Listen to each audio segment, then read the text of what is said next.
Okay, I want to talk about the CFX Jitter Alpha. And these jitter plugins are a little bit different than just the regular container effects plugins in that they're not actually going to animate on.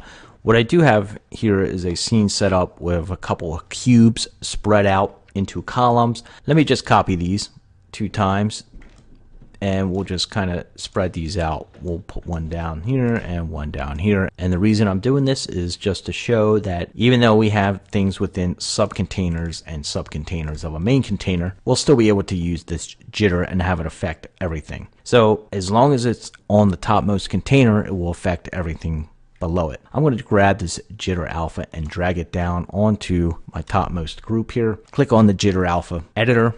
And again, we have our progress percentage. You can keyframe it if you want. However, I'm just going to bring it up to 100%. And you can see when I do that, how it starts to affect these containers.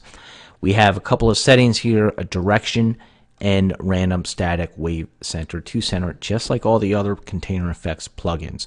You may not notice a whole lot depending on the way your scene is set up. So as you can see, what the scene is happening here is that the alpha is just kind of jittering on and off.